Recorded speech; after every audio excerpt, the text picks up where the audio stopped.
अंगण ताज़ी बार कुंजू पखा पटसो अंगण ताज़ी बार कुंजू पखा पटसो सुरई सेज पासे पे मर प्या मियां वसन असा ए पिरन ख्यालुन बराबर नहीं आला बरबठा थरबठा वठू तराई पर जे पटन ते कन विलोड़ा मखण बरी नतरा संगारू सायु सारे डी न सामी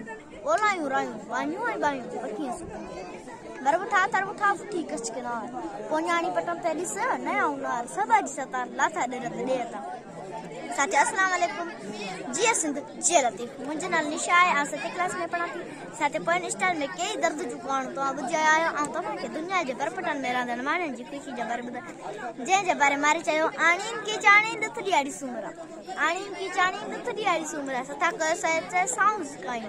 मजा लुम लतीफ चे चर के चाणी भलो ना पानी मरे अरे आणी सी जे साथे मुझे उनवाना सर सारंग अमा असा जे गोट कई अमा जगदा बन साथे सिंध जे बया बन खर जे में मन पे जो निबारो माल जे पेंज पानी सब मीर सामत जे उन्हन वट जे मल कादर जी करम सा बरसाती आती तो मुंदती मंडल में जके ओहिड़ो छाछर ती चन में मैं उचर न मोक सरयो तो सिंगारी पोया पान तो मया चिबुड़ फंगी जे थे न सबई तो लाइन मता लोग गलाई जनीड़ा मुंदती मंडल में जा ताड़े की तमा हारियन हर संभाया सुरा होता सिंगार अज मुझे यार वसन जा वेस करी वाहु दिन वडू तू खड़न दा खबा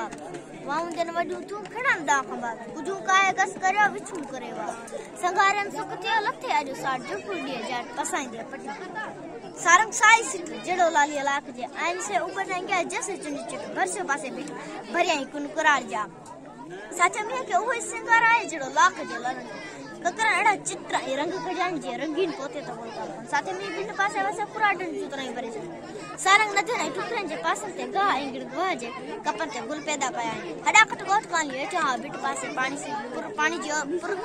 पानी जोत कहे बागन में बाग चहे चकी कजाई कहीं गिनगते हडाकट हलियो भरियो तराई तल आंदा ही आब चल मथे बाग बार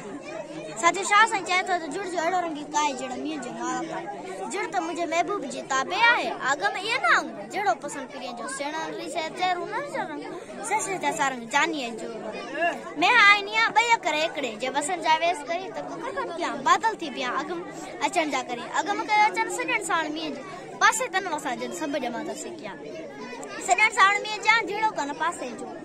इंदो पाव पटन के मजा मिय मोकलस प्यारी लोग अगम के अचन के साथे कंद मिय के मैर ने दिशा से ते तो वसन अखरन जे हुंद के मिय तो हुंद रातो नी बस बुंदू ना कई साथे आखिर में शासन पूरे आली में दुआ कर चाहे तो मोटी मां डांड जवारे के वार विजू वसन आई चदस्ती चो के उठी वई उस्तम बोल दे के मणु मुगर बपार के चिमकन चीनते के लन समर के 3 साल के रूमी वई रूम दे के काबिल के कदा के दली के दुखन के गुणन मते गुनार कहीं जुंबी जैसल मेरा दिना बेकानीर कहीं बुढ़ बुढ़ायूं कहीं डट मते डनार कहीं अच्छी अमर कोटता वसाया वलार साइम सदाइम करी मते सुखा दोस्त मेरा दिलदार आलम सब आबाद कर मेहरबानी तमाम बेहतरीन अमी शाबाश वेरी गुड तमाम बेहतरीन बेहतर पढ़ा था।